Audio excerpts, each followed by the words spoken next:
But subject మీద కూడా passion ఉందా లేదా?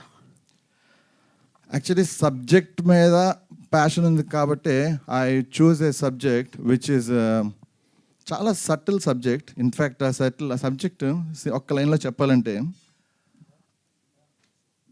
అసలైన మగాడంటే పెళ్ళాన్ని మోసం చేసి 10 మందితో పడుకునడం కాదు.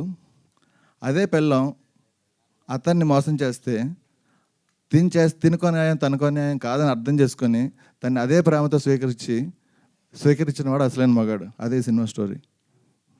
ఇందులో స్టోరీ పవర్ ఉంది లేదు మీరు చెప్పండి. మగాళ్ళకు ఒక న్యాయం ఆడవాళ్ళకు ఒక న్యాయం అన్నది మీరు చెప్పడం వరకు బాగానే ఉంది.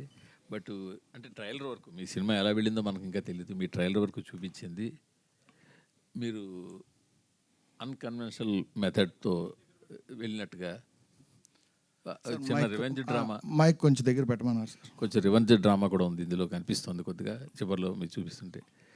కానీ సొసైటీకి అంటే ఇప్పటికే ఓటీటీలో రకరకాల సినిమాలు వచ్చి, అంటే సినిమాలు చూసి పాడైపోతారా ఓటీటీ చూసి పాడైపోతారా అన్న ఆర్గ్యుమెంట్ అయితే పక్కన పెట్టండి ఉంది. ఇలాంటి టైంలో మీరు ఇలాంటి ఒక స్త్రీని ఇద్దరు షేర్ చేసుకోవచ్చు అనే సీన్లు బాహాటంగా స్క్రీన్ మీకు తీసుకురావడం ఉంది ఎంతవరకు కరెక్ట్ అంటారు? ఓకే, ఫస్ట్ ఆఫ్ ఆల్ మనం నేను చూస్ చేసుకున్న సబ్జెక్ట్లోనే అది కాబట్టి, నేను చెప్పిన లైన్ సబ్జెక్ట్ అది కాబట్టి ఆ పాయింట్ చూపించకుండా ఆ సబ్జెక్ట్ చెప్పలేను. అది పాయింట్ నెంబర్ 1. పాయింట్ నెంబర్ 2, సింపుల్గా చెప్పాలంటే లవ్ ఇస్ ప్యూర్ అనుకుంటారు కదా, మీరు ఒప్పుకుంటారు? లవ్ ప్యూర్ అని ఒప్పుకోరా? లవ్ అనేది is it pure? Okay, ya sure, 100% love is pure. Love is the most divine feeling and love is boundless. Love has no boundaries.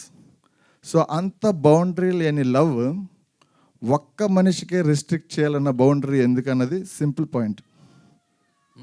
మీరు ఆ పాయింట్ చెప్పడం వరకు బాగానే ఉంటుంది, కానీ చూపించిన తీరు కూడా. ఇప్పుడు ఇందాక మిత్రుడు నాగేంద్ర చెప్పాడు చలంగారి తర్వాత ఆ టైప్ ఆఫ్ థింకింగ్ ఉంది అని చెప్పాడు.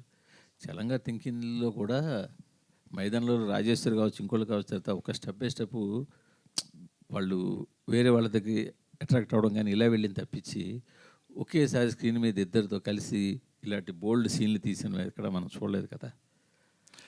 ఒరిజినల్గా సారీ టు ఇంటరప్ట్, అది ఆ ట్రైలర్లో ఆ షాట్ అలా పెట్టాం కానీ ఒరిజినల్గా అది మూవీలో వచ్చిన సిచ్యువేషన్ మీరు చూస్తే మీకు అది ఆడ్ అనిపించదు బేసికలీ. ఏదైనా మీరు she has two people in mind. She has two people in mind. 100%. The story itself is two people in mind. మీరు ఎన్ని మాటలు చెప్పినా సినిమా మీద మీకున్న ప్యాషన్ ఉండొచ్చు, మీ బ్రెయిన్లో వేరేది రన్ అవుతూ ఉండొచ్చు, మీ బ్రెయిన్లో మీకు మంచి ఐడియాలజీ ఉండొచ్చు, రకరకాల స్క్రీన్ ప్లేలు ఉండొచ్చు. ఎన్ని చెప్పినా ఈ ట్రైలర్ వరకు చూస్తుంటే మీరు ఒక ఎరోటిక్ ఫిల్మ్ తీసి జనాలు మీకు దాని లైన్ వేరే ఉండొచ్చు, చివరి మెసేజ్ వేరే ఉండొచ్చు, లేకపోతే ముందు వేరే మెసేజ్ ఉండొచ్చు కావచ్చు, కానీ ఒక థర్డ్ గ్రేడ్ ఎరోటిక్ ఫిల్మే తీసి జనాలు మీకు వదిలే ప్రయత్నం చేస్తున్నారు అని ఒక మాట అంటే మీరు ఎలా ఫీల్ అవుతారు? 100%. ఐ అప్రిషియేట్, మీకు నచ్చింది అన్నారు, I appreciate and I totally understand. మీరు ఎందుకు అలా అన్నారు నాకు అర్థమవుతుంది, కానీ దానికి I'll give small explanation. First point, yes ఇది ఎరోటిక్ థ్రిల్లర్, క్లియర్.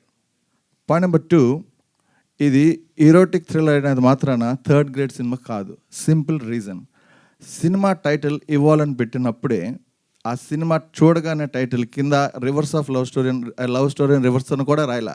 కారణం ఏంటి? చాలా సింపుల్, రాయకపోవడానికి కూడా కారణం ఏంటంటే ఇవ్వాలని చూసే అది లవ్ అని తిరగేసి అర్థం చేసుకునే మినిమం ఇంటెలిజెన్స్ లేని పర్సన్ కనీసం ఇది సినిమా అని కూడా అర్థం కాదు, అది ఏంటో కూడా అర్థం కాదు, పదం కూడా అర్థం కాదు. సో ఆ సినిమా చూడక్కలేదు ఆయన. నేను థర్డ్ గ్రేడ్ సినిమా చూపించి ఒకవేళ ఈరోటిజం సినిమాలో చూపించాలంటే పబ్లిసిటీ వేరేలా చేస్తా. నేను కావాలని ఈ పర్టికులర్ మినిమం ఇంటెలిజెన్స్ ఉండకపోతే కనీసం నా టైటిల్ అర్థం చేసుకోరు, సినిమా సంగతి దేవుడు అరుగని చెప్పి క్లియర్ కట్గా పీపుల్ని, ఓన్లీ మైండ్ ఉన్న పీపులే సినిమా చూడండి అని చెప్పి ఒక పాయింట్ 1లో టైటిల్ దగ్గర ఫిక్స్ చేస్తా. రెండో పాయింట్, విజువల్లీ చూస్తే క్లియర్ కట్గా ఇట్స్ విజువల్లీ. నేను సినిమా అనేది script 80% and visual medium script 20%, visual medium 80% అని నమ్మేవాడిని నేను. ఓకే, ఆ 20% అన్నాను మాత్రం తక్కువ అని కాదు, ఆ 20% ఇట్ సెల్ఫ్ మళ్ళీ 100%. అది సెపరేట్ సబ్జెక్ట్. కథ రాస్తున్నప్పుడు ఆ 20% 100% అవుద్ది. మేకింగ్లోకి వచ్చిన తర్వాత కథను 20% పెట్టి ఒక సెపరేట్ టాపిక్ స్టార్ట్ అవుతుంది. అది 80% విజువల్ మీడియంలో చాలా స్టైలిష్ సినిమా. ఆ సినిమా విజువల్స్ చూసినా, ఆ టైటిల్ చూసినా, అది థర్డ్ గ్రేడ్ సినిమా అని ఎట్టి పరిస్థితుల్లో ఎవరు అనుకుంటారో నేనేదో అనుకోను. అనుకుంటే వాళ్ళు చూసే విధానంలో ఉందంటాను.